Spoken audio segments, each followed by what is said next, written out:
కూర్చున్నారు, చుట్టూ కూర్చొని చదువుతారుతూ ఉన్నారట పిల్లగా.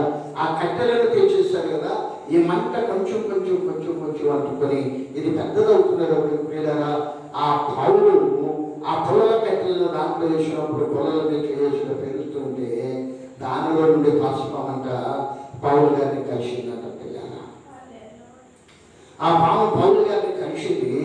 కలవగానే ఇతరులతో ఉన్న మిషనరీ యాత్రలో ఉన్నవారు, ఖైదీలైన వారు, అక్కడ ఉన్నటువంటి వారందరూ అనుకుంటున్నారంట సముద్రంలో ఎట్టగట్టగా బ్రతికాడు, ఈడెక్కడ బ్రతకడు, ఎందుకంటే ఈడ బ్రతికే అవకాశాలే లేవు, పాము కలిసిందంటే బ్రతకడానికి ఇక్కడ ముందు లేదు అని వారందరూ ఇది చచ్చాడు చచ్చాడు అనుకుంటున్నారంట.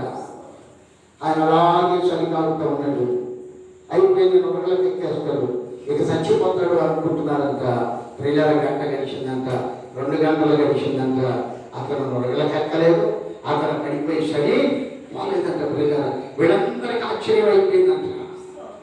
పామును చూచాడు, దాసిపాము, ఇది కలిస్తే ఏ మానవుడు బ్రతకడు ఏమిటిది అని ఆశ్చర్యపడి అప్పుడు అనుకున్నారంట వీడు నిజంగా ఈయన దేవుడి చేత నడిపించబడుతున్నాడు, దేవుడు ఈయన బ్రతికించాడని పిల్లల వారందరూ దేవుడికి కృతజ్ఞత చెల్లించారంట, దేవుడిని స్తుతించారంట. పిల్లల చూడండి, ఎన్నో ఆపదలు కలిగిన, ఇబ్బందులు కలిగిన, ఇరుకులు వచ్చిన, సమస్యలు వచ్చిన, వ్యతిరేకతలు కలిగిన ఎప్పుడు నీతిమంతుడు తొట్టిరేలవలసిన అవసరం లేదు. పిల్లల దేవుడు చెప్పాడు, నువ్వు భయపడవద్దు, నువ్వు వెళ్ళు అన్నాడు. చనిపోయినట్టు చూపించలేదు, ప్రమాదం వచ్చినట్టు చూపించాడు దేవుడు.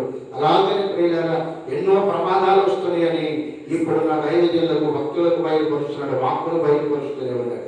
ఎన్ని ఉన్నా లేకున్నా యేసు ఉంటే చాలని బ్రతుకుతా ఉన్నటువంటి భక్తులు ఎందరో ఉన్నారు. ప్రియులారా ఎందరో జీవిస్తున్నారు.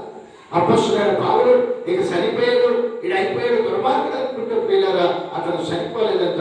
వారందరూ అంటున్నారు, ఈయన దేవుడి చేత నడిపింపబడుతున్నాడు, దేవుడి కుమారుని, నిజంగా దేవుడిని ఆ వంశస్సు నడిపించాడని సంతోషపడ్డారంట. పిల్లరా కనుక మనం గమనించాలి, కష్టాలు వచ్చినప్పుడు, శ్రమలు వచ్చినప్పుడు, నిందలు వచ్చినప్పుడు, అవమానాలు వచ్చినప్పుడు, వ్యతిరేకతలు కలిగినప్పుడు కృంగిపోక సంతోషించాలంట. పిల్లరా అంటే సంతోషించేవాడిని దేవుడు ఎంత విడిచిపెట్టేవాడు కాదు. ఎందుకంటే ఈ భూలోకంలో మనిషికి శ్రమలు వస్తాయి, కష్టాలు వస్తాయి, ఇరుకులు వస్తాయి, వ్యాధులు వస్తాయి, బాధలు ఉంటాయి, శోధనలు ఉంటాయి. అవి లేని మానవుడు ఎవరు లేదు, ఏ రాజు కూడా లేదు. పిల్లరా రాజులు కూడా ఎందరో దుష్వ్యాధులతో చనిపోయేవారు ఉన్నారు.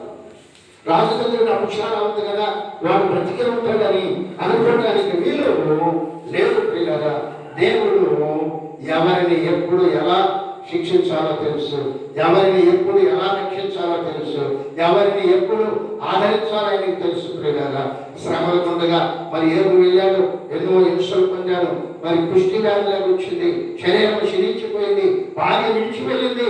ప్రియులారా ఆ శ్రమ అనుకోలేదు ఆయన. భార్య అనుకుంటాడు, అమ్మా దేవుని వలన మనము మేలే పొందాలా, కీడు పొందటానికి తగ్గవా అన్నాడు. ప్రియులారా దేవుడు ఎప్పుడు మేలు చేస్తాడు, చేయకుండా ఉండడు. కీడు కలిగిందంటే దేవుని ఉద్దేశం ఎంత ఉన్నది, దేవుని యొక్క ప్రణాళిక ఎంత ఉన్నది, దానిని బట్టి సంతోషించాలంట. అది తెలియబడుతున్నది బైబిల్ గ్రంథం. బైబిల్ గ్రంథం మనకు తెలియజేస్తుంది. ఏమి చరిత్ర మనం చూసాం. 10 మంది పిల్లలు చనిపోయారు, 7 కుమారులు 3 కుమార్తెలు. ప్రియారా బాల్యాలందరూ వెళ్ళిపోయారు, భార్య విడిచి వెళ్ళిపోయింది, ఎవరైనా సత్య చావు, ఇంకా దేవుడు అంటావు, ఒళ్ళంతా కూలిపోయింది, నువ్వెక్కడ బతుకుతావని వదిలి పుట్టింటికి వెళ్ళిపోయింది. ప్రియులారా అయితే దేవుని స్తుతించాడంట. ప్రియులారా ఏమిటి జరిగిన